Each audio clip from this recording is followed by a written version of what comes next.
Hello everyone, this is White Wolf. I hope everyone is doing well. And I wanted to talk about it's the energy that matters. When I say this, it doesn't mean that our emotions don't have a significant outcome over what we create, over what we attract to ourselves. And I'm not saying that our words do not have power. But what I'm saying is actually look at the truth of what it is instead of what it is not. Confirm what you are and confirm everything that you are not, so that you can free yourself from seeing yourself as a solid object, but actually feeling your emotions. If you need to feel an emotion, let the emotion out. Actually feel the emotion and actually learn behind why the emotion arises and why the lack arises and the unworthiness, so that we're able to actually see through the eyes of God instead of actually not seeing ourselves as that. Seeing ourselves as the extension of source energy will allow ourselves to really know ourselves in a greater way and allow us to release so much energy that is stuck, and really allowing our aura to be impacted by the energy that blesses us instead of allowing our aura to be impacted by the negative energy, the toxicities, the other things that do not fit within our current vibration.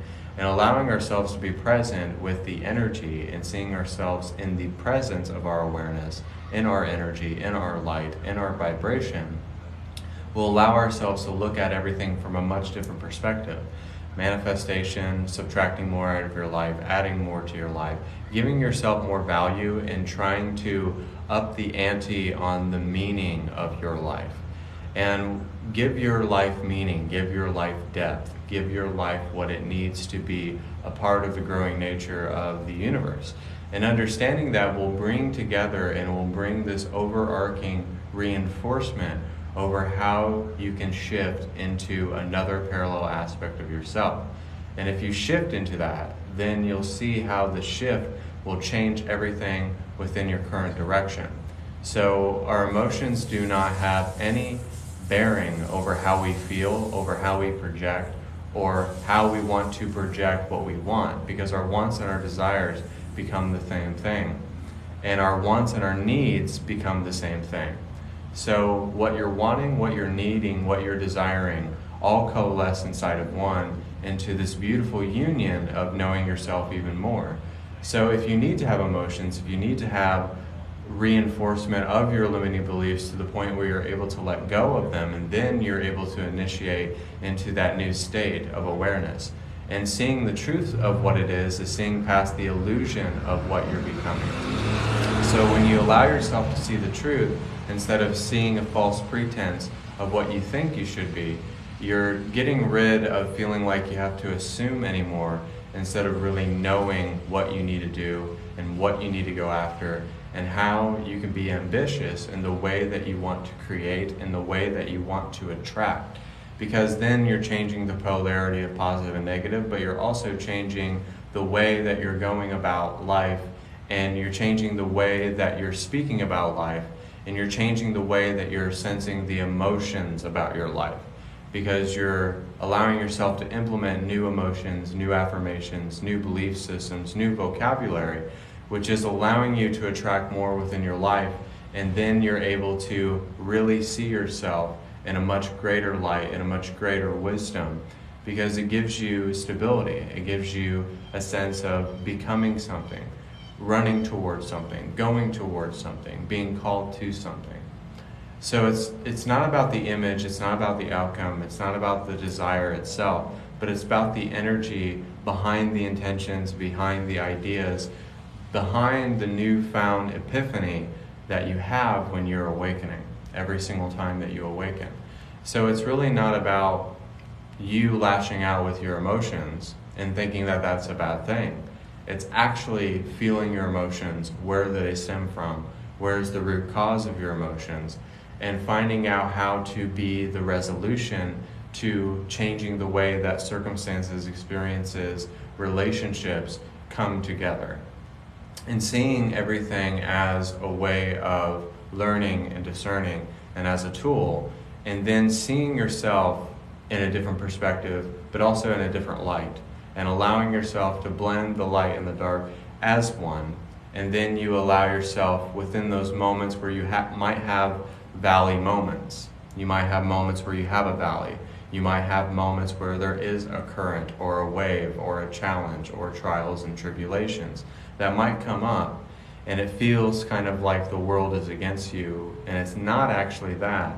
But it seems like it is testing your faith and it's testing your character. And it's actually molding you, like the potter, into who you really are. And seeing yourself being molded and formed and created into someone else, into a different personality, into a different state of being, into a different version of yourself. So we're always accessing different energetic signatures and different energetic configurations over who we're supposed to become in that moment.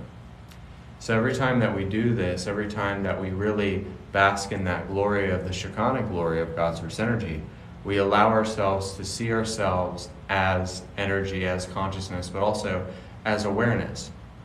And knowing that we can cycle through so many different ways into that awareness. So in order to break a cycle or the revolving door or feeling like you are not there yet, is to realize that you're in the absence of time. So if we realize that we're in the absence of time, and we realize that we have all the time in the world, and that we have all the ways and tools and the assurance of knowing that we can be aware at all times. But being aware does not mean that you won't have your days where you're not feeling as good. But being aware is not running away from it or having avoidance or having disrespect towards your emotions, your lack beliefs, the distortions, or seeing yourself as just a body. But it means that you're actually looking at it and you're seeing like, okay, it's like a painting. I can splotch some paint right there. I can edge it out a little bit. I can make the horizon look better out of my sunrise that I'm painting. And every single day I can just kind of edge it out. And it will be much more pristine because you're actually looking at it and you're not in a sense of fighting for your life, but you're actually purifying what you're experiencing and you're actually implementing it in a way to where it makes sense so that you're able to go about it in a much different way. So therefore, your emotions, all of that is valid. Your circumstances, your reflections, your catalysts, your lessons. And it's the energy that matters at the end of the day. It's the truth that matters. It's the awareness that you have that matters. And nobody's perfect. And I think a lot of the times in spiritual circles or spirituality in general, we feel like we're supposed to become robots and we're supposed to become not lifelike. But what that actually means is that you're actually becoming alive instead of being in the night of the living dead, which that's what you were before, what I was before you awakened. So, but as you awaken, you're more alive. You're actually more in tune. Your chakras get so much bigger. And everything starts to get more intense and vibrant with frequencies coming in and out. And so many things coalescing inside of one. And so much energy being poured into ourselves that we can only handle so much at one time. Because we can't fully become the light of source in one instance, or else we would just go in a flash. So that's why it takes time, and it takes maturation, and it takes not legends, but it could be legends. It takes legions, and it takes time, and it takes patience for the light of awareness to really become integrated and unified, and that you can blend the shadow and the light together, but also what that does is that it reshapes your reality, your circumstances, and your experiences, and the way that you're not triggered by your emotions and you're not reacting to your emotions. And hello, I hope you all are doing well.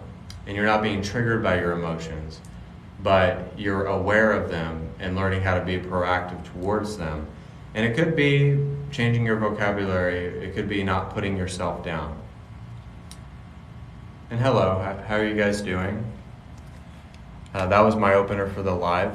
This is White Wolf. I do psychic readings and healings, and I do meditations and healings. So if you're a part of this, I think I'm going to be doing healing energy later on in the live feed. So I hope you guys are doing well, and thank you for the likes, and thank you for just showing up.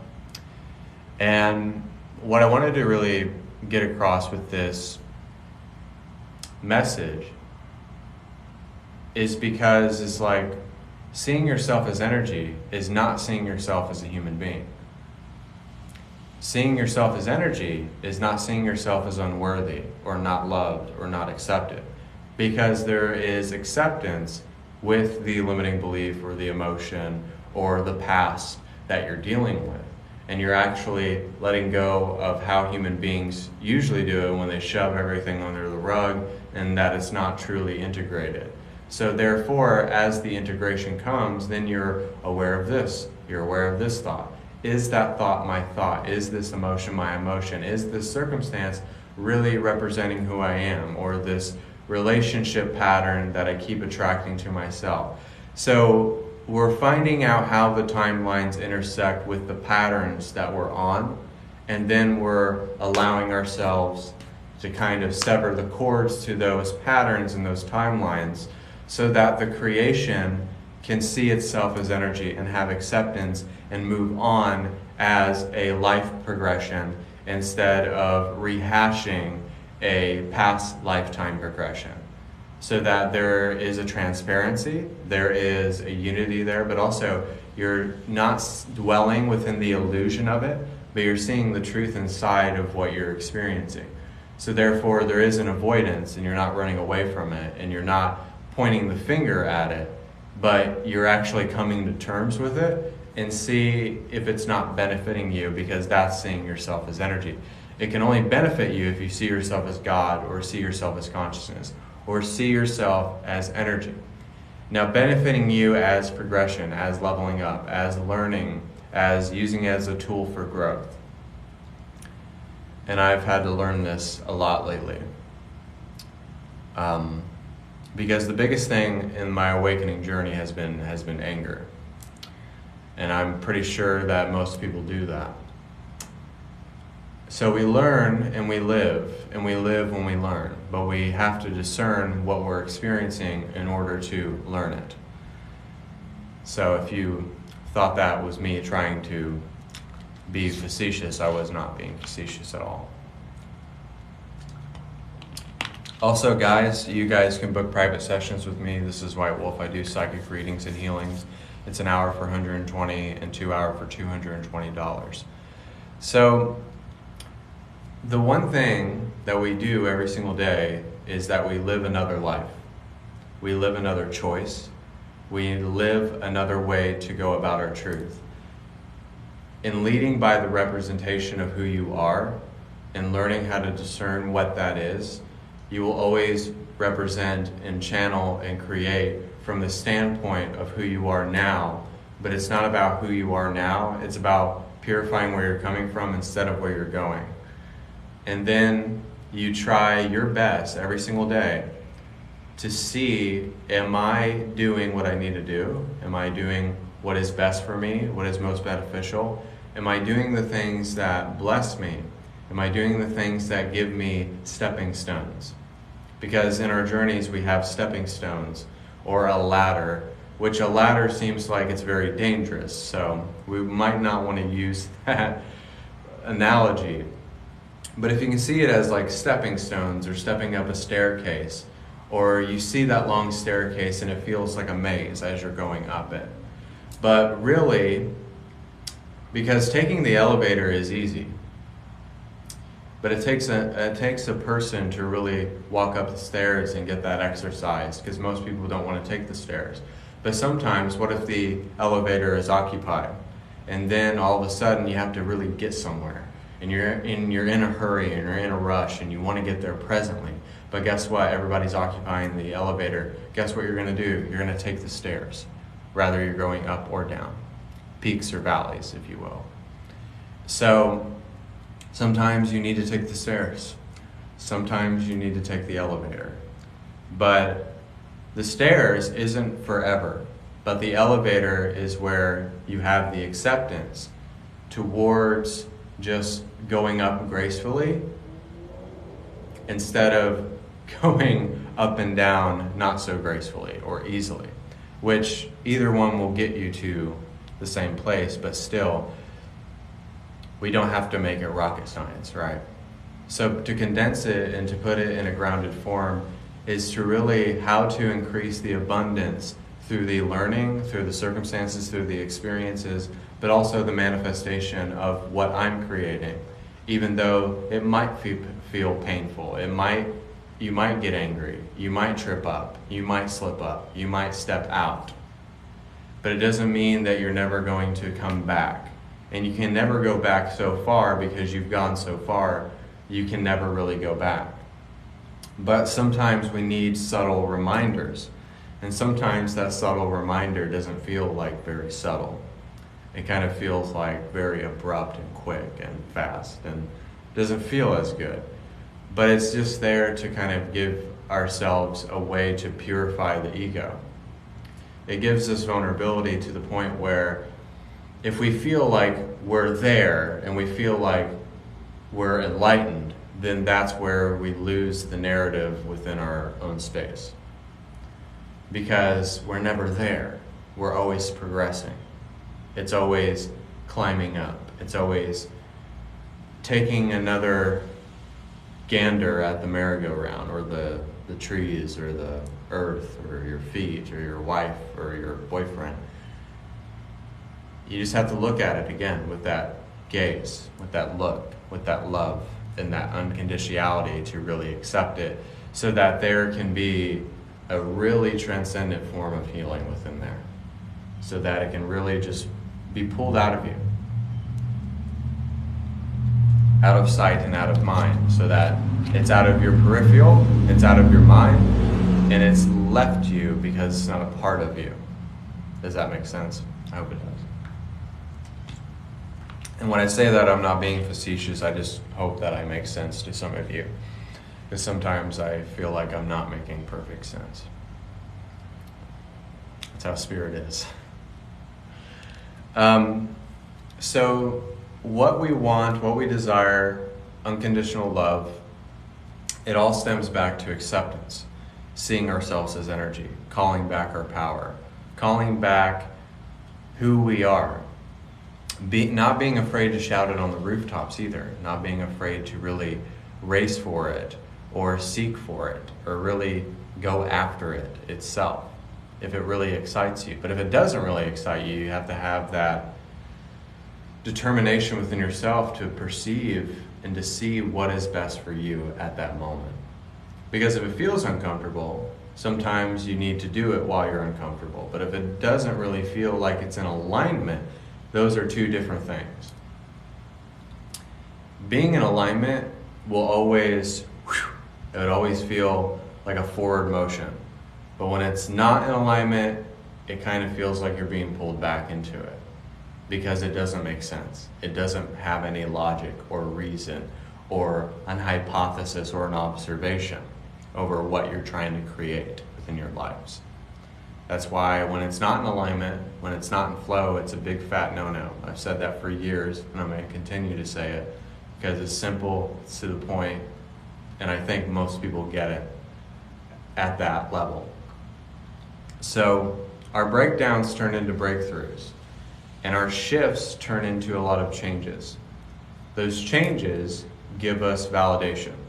They give us a security because we're not identifying with the things that we once experienced, and we understand that we don't have that life anymore.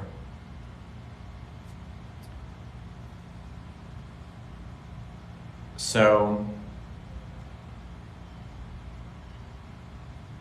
I don't think there is a worse heartbreak in life. I think we can feel like our heart has broken, but it's the pain and the suffering that leads us to breakthroughs. It's the realization of why we are identifying with something that goes against our calling, that goes against our truth. Because the heartbreak is not why it breaks. We feel and assume that someone has wronged us or hurt us or made us feel a certain way or made us feel lack. But it was never any of those things. But what it meant is that it gave us more learning, and we had to love that person for who they were at that specific point in time so that we can be onto another journey. So I don't believe we ever have our heart broken or we're ever in pain or suffering.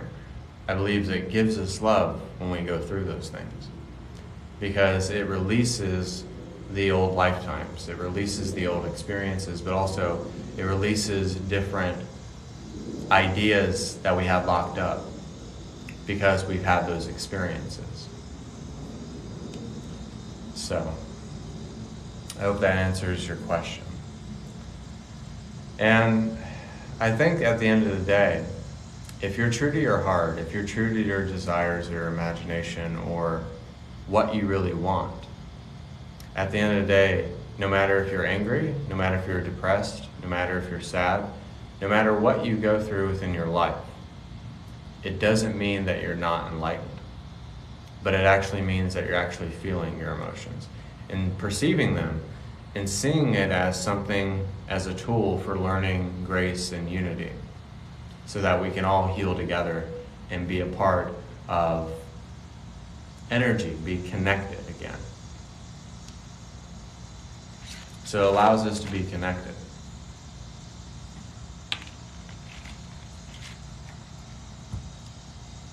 So the amount of connection, the amount of work, the amount of dedication, and the amount of respect that you have towards your vision, it will become who you are regardless. It will always become who you are, no matter how hard you try to fight it or resist it or bang your head against the wall. No matter what, you'll always come back to that unity and that faith and that love and that transcendence. Always. And I can comfortably tell all of you that I wasn't always the best student, and I'm still not the best student. I'm a rebellious student. I don't like doing what I'm told out of obedience. But it's those who are really rebellious, who really just are bucking the system all the time, are usually the ones that are the truest and rawest and authentic. So if you're in the same boat, in the same class as me, raise your hand.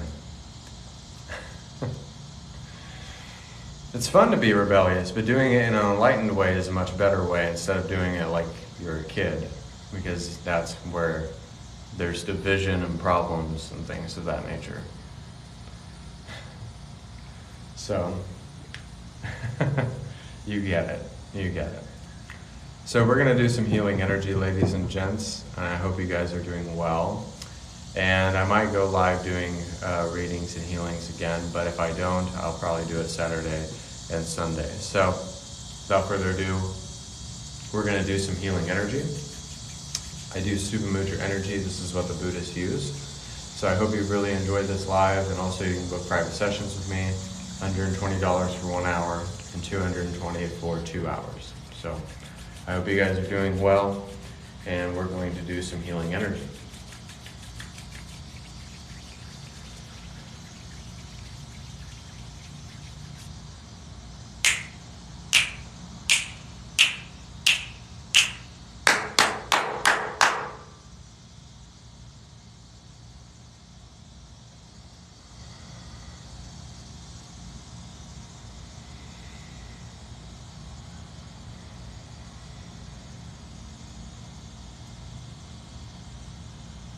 Allow us to have acceptance, to know that we're not perfect, to know that we are loved, and to know that everything that we went through, every experience, every emotion, every nanosecond, everything that's ever been done to us, whether it was of light or dark, that we know that it led us back here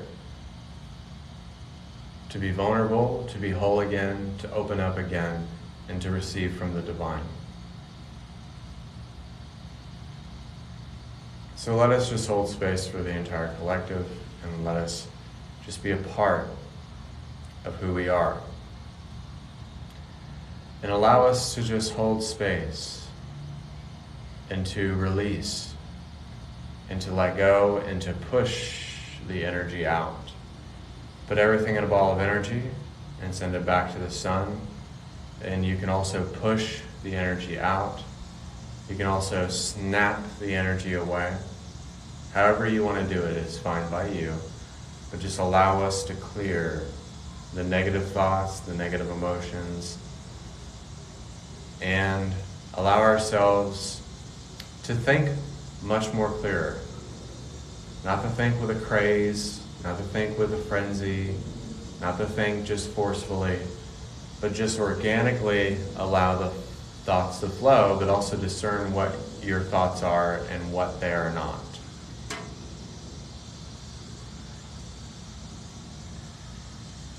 And it's just like you wouldn't drink unpurified water, would you?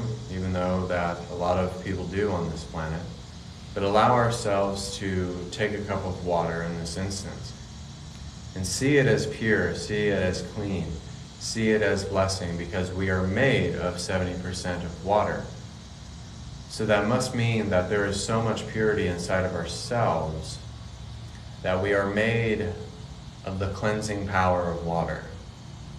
So take that water and drink that water and allow yourself to take this as a ceremony, as a blessing, so that we can be more like water.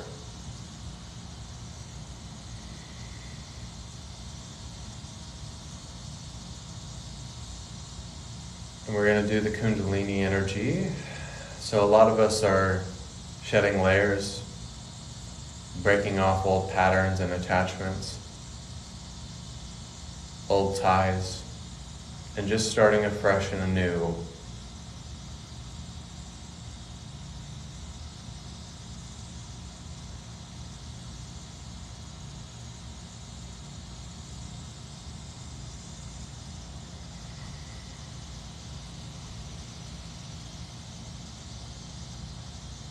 And see the power of the light and the dark coming so rapidly inside of itself. And just allow in this moment to see the power inside of yourself.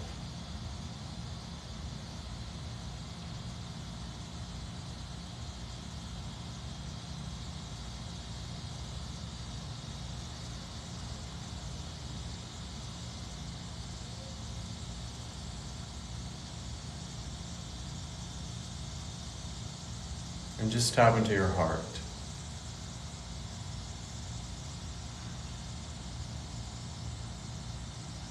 Tap into your mind. And tap into your body so that you can embrace the soul.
And just feel more lighter, more like air, more connected. Because what we have done is that we shed the old layers and we've implemented new roots into the ground to allow the flowers to bloom, so that the water can be sprayed on them and just a little bit of miracle grow so that you can bloom in the way that you want to bloom. Rather you're a jasmine, Arabian jasmine,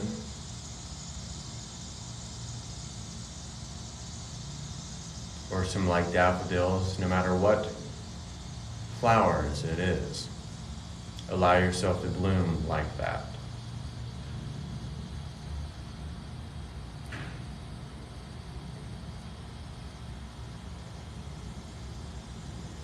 Because everything needs power inside of itself to be generated. Like right when you plug in that lamp and then you turn it on, there is an activation when you do that.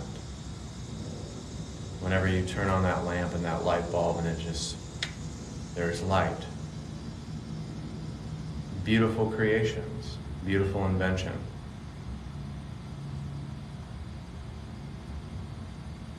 And just allow yourself to have a divine intervention.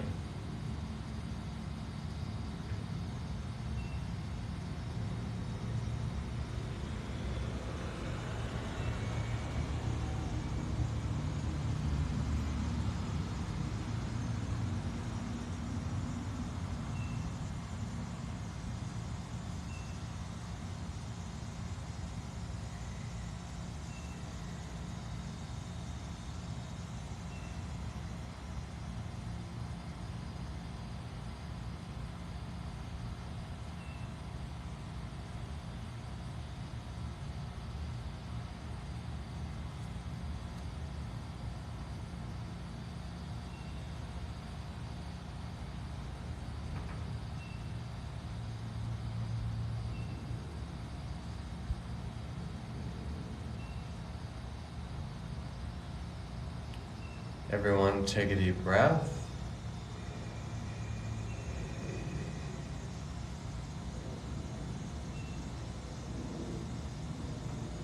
And so it is.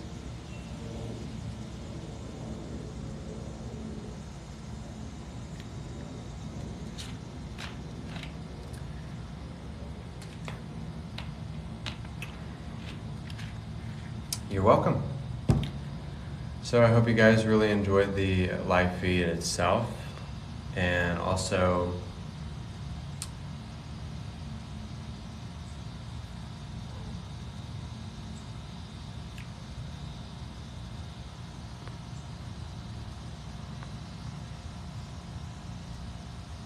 I had to figure something out for a moment. Also, if you guys want to book private sessions for 1-hour sessions, it's $120. For psychic readings, healings, activations, and 2 hours for $220. And the one thing that I wanted to get across in this live was see yourself as more than what you think you are, because we are at our strongest when we assume we're at our weakest. So we have to assume something else, and then as we assume that, then we can actually change our thinking and then change the way that we're emoting.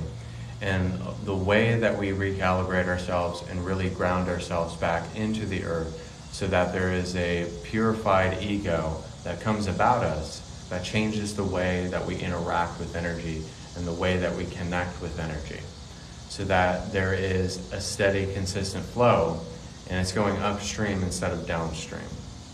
So it's coming into a way that you're developing and you're emulating, but also setting that example so that you can give respect to others and wanting them to really impact their free will. So I hope you guys enjoyed this live feed. Thank you guys so much for being a part of it. And also I want to thank you guys for really just being yourselves and really liking the live and sharing it. And knowing that we're all interconnected and we're all just going at our own pace. So thank you, God bless, and namaste.